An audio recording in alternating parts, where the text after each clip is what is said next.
Welcome to our class out of a class here on Monday. So we're going to pick back up where we left off with Maslow, and we had just finished discussing the differences in the motives that he discussed in his theory. So, for example, deficit motives, just to review real quick, are things aimed at survival. They are urgent determiners of behavior, so our motivation to eat and sleep come before really anything else. And then once those are satisfied, then we can focus on being or growth motives. And these are the inborn motives we have to better ourselves, to enhance our life. So if you take a class in something that you don't necessarily have to, or you volunteer your time, or you participate in some kind of artistic endeavor, those are things that help us grow as human beings.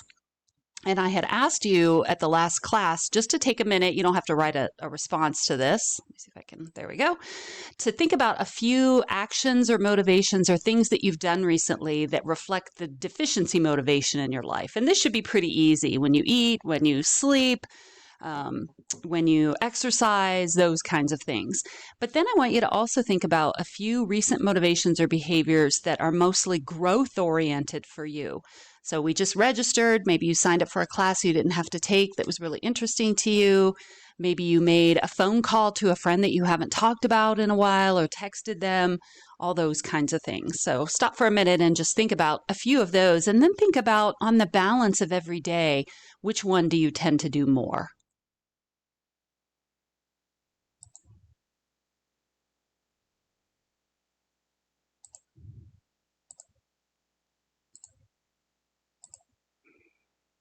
Okay, so in Maslow's theory, the motivation and the needs are arranged by hierarchy, and this triangle here should be pretty familiar to you.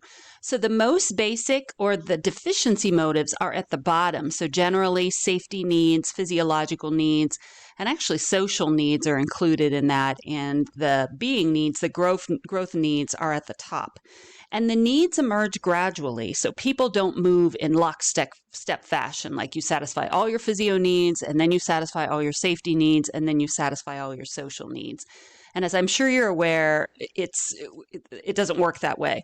So no matter how far up the hierarchy you tend to move, if a lower level becomes frustrated, you will return until that level is satisfied. So you're in college, so all of you are really kind of working on self-actualization and certainly esteem needs. But if your family needs you, I mean, I've had students before who have to take a leave of absence to help with family, you drop back down to those safety needs. You know, if you should happen to lose your job and you're struggling with money, that's going to drop down to the physiological needs. And that's perfectly typical in a human life. And our needs are never gratified in an all or none manner. So on any given day, you know, you're in class working on those self-actualization needs, but you skip breakfast, or maybe you're struggling with money. So these needs, you've got some issues here, but you're still working on those self-actualization needs. So they're not satisfied in an all or none manner. As happens. So this slide is here just to drive home those kinds of points. This is just another conceptualization of Maslow's hierarchy. Now we also know, and this is kind of interesting, that the hierarchy somewhat follows your life cycle. So if you look at infancy, childhood, middle adulthood, late adulthood, we know that you somewhat follow the triangle. So for example, for babies, the physiological needs are dominant. So they pretty much live by eating and sleeping. But I would also say the safety and the love needs are important. Babies need to be held. They need routine. They need to be cuddled. They need consistency. They need to know that their caregiver is going to be there for them if they should so desire. And this picture, I just want to point out, a number of years ago, I mean, probably like 10 years ago, I had a student taking this class and had a baby, had an infant. And so she had noticed that in my PowerPoints, I tend to put pictures of people and kids, and she asked if she could send me a couple of her child. And I said, so of course. So this is an actual student's baby from a few years ago. And this child's well into childhood now. So babies are mostly at that level. And then when we look at toddlers, 2, 3-year-olds, Then the needs move up more to social needs, and toddlers really need a lot of social interaction. At that point, they prefer playmates of their own age rather than their parents. So they need to be with kids their own age and have that interaction. And of course, they still have plenty of needs for affection and attention at that point. So we're still at that lower level of the hierarchy. This picture over here, this is my son, and we happened to be surrounded by little neighbor girls when he was young. These are all 2 and 3-year-olds, 4-year-olds maybe. And so we had this sandbox in our backyard, and there's just nothing cuter than little kids in a sandbox, I don't think. So anyway, they all loved playing together even more than they loved playing with their parents. A little bit more examples here. Once you get into adolescence, if you look at the triangle, you keep moving up. In general, your safety needs are met, your physiological needs are met. Then the focus is really on social needs. And as everybody knows, kids need to be with their friends, and that's really their preference for people that they hang out with. And then in young adulthood, which certainly you all are considered to be at, as we're moving up the hierarchy, esteem needs become much more important. And that's why you're thinking about your career, you're thinking about what you want to do with your life, and the goal really, and what you're trying to do with your major and your career is to do something that uses your talents and uses your abilities. And so that leads to those esteem needs getting met. And then for more mature adults or older adults, the focus is oftentimes more on self-actualization, because in a typical lifespan, most of those lower needs have been met. And so adults can really focus on things like, if you think about Erikson's theory, things like generativity and integrity, and looking back on your life and being satisfied and having met those goals. So they absolutely go over the lifespan. Okay, now this slide, I really want to encourage you to go back. You're not going to be able to click here in this YouTube video, but go back to the Blackboard slides that I have and click on this video, because it's a Pixar, if you look at the Pixar videos, it's a Pixar rendition of Maslow's hierarchy of needs. And it's not only is it fun to watch, but they also do a really nice job of explaining the needs and how they can be seen through the different characters. So please make sure you go back and do that. Ahead and work our way through the hierarchy. I'm just going to quickly go through some of the important things about each of the levels and probably share some information that you might not be familiar with. Of course, that first level includes the physiological needs. These are the most powerful and dominant needs that we have. Like I said, if you are starving or tired, going to class isn't going to matter, meeting with your friends isn't going to matter. They pretty much dominate. And on average, the average person has about 85% of their physiological needs met at any one point in time.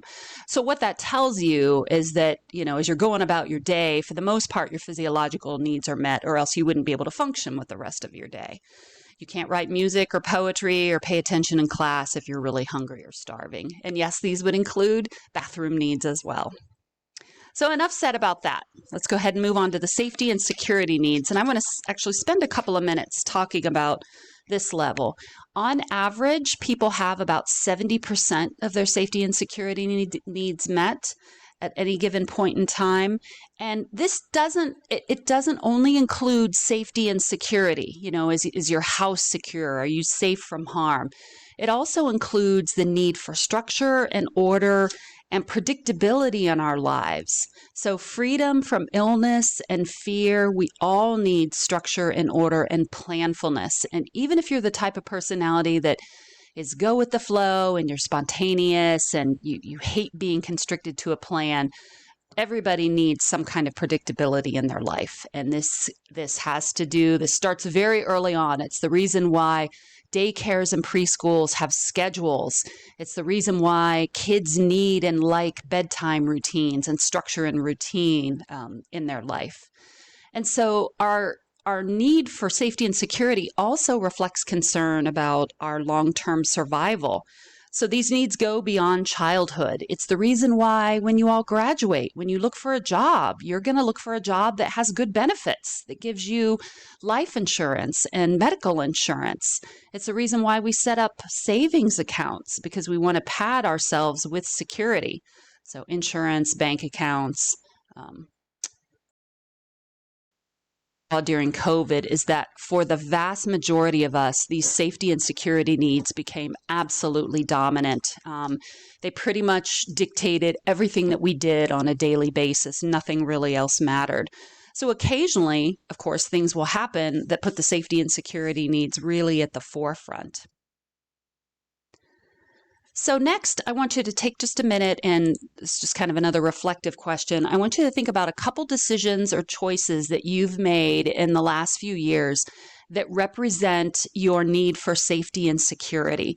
So you can think about COVID. Maybe you chose to wear a mask long after they said we didn't need to wear masks. Maybe you got immunizations. Maybe you didn't get immunizations. Maybe you stepped away from school for a while to work and save money. So sometimes these decisions may not always appear to be a choice.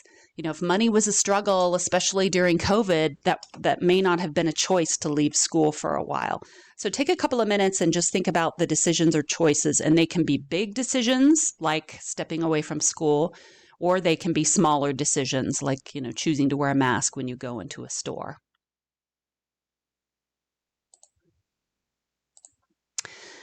So back to Maslow's theory here just for a minute. Maslow, of course, was a product of his times, and because he dabbled in psychoanalysis a little bit, didn't really stay with it. He said that some adults he characterized as neurotic, or perhaps have some touches of obsessive compulsiveness. They are primarily motivated by a search for safety. Again, for example, during COVID, some folks kind of went overboard in some ways. You could make the argument, but in general, we were much more safety cautious. And at the very beginning, we were wiping down our groceries. But in general, if we get away from COVID, when you look at people who absolutely have to have order and predictability and just an ultimate need for safety, then Maslow would say that maybe has gone to the extreme. But in general, we all really need routine. I put this picture here of the National Lampoon's Vacation movie, because you think about when you go away on vacation, most of us, a lot of people love to go away on vacation, but most of us really look forward to going home and coming back home too, because that's our familiarity, that's our routine. We really need those same patterns. This level dictates why people stay in the same relationship sometimes after the expiration date, because it feels secure, it feels safe to them.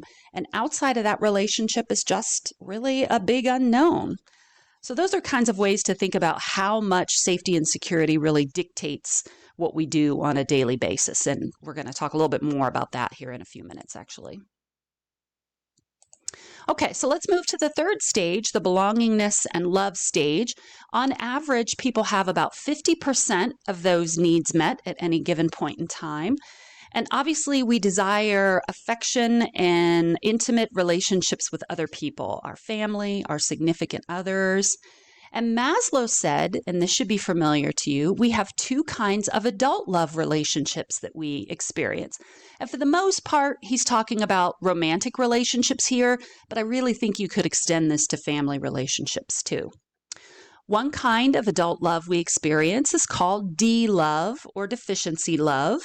And this is love that's based on a lack of something. So if you lack confidence and being in a relationship gives you confidence, that could be considered to meet this criteria. If you are lacking a particular personality quality and you get that out of your relationship, then that could be considered deficiency love.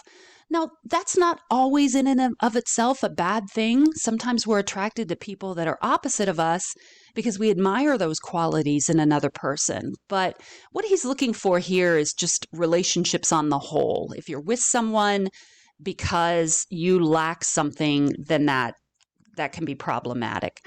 So it's love based out of a deficit and need, and it's love out of a need for what we lack. But the problem is that sometimes these relationships have a lot of anxiety and jealousy in them. They're often replete with that. And we're many times more concerned with taking and not giving in these relationships. So what am I getting out of it? How can I feel good in this relationship? That sort of thing. So in contrast, he talks about different kind of relationships, the be relationship, be love, being relationships. And this is based really on valuing another person. And in general, it's the kind of relationship you would see a parent have towards a child. Not always, but for the most part. And the concern in these relationships is with fostering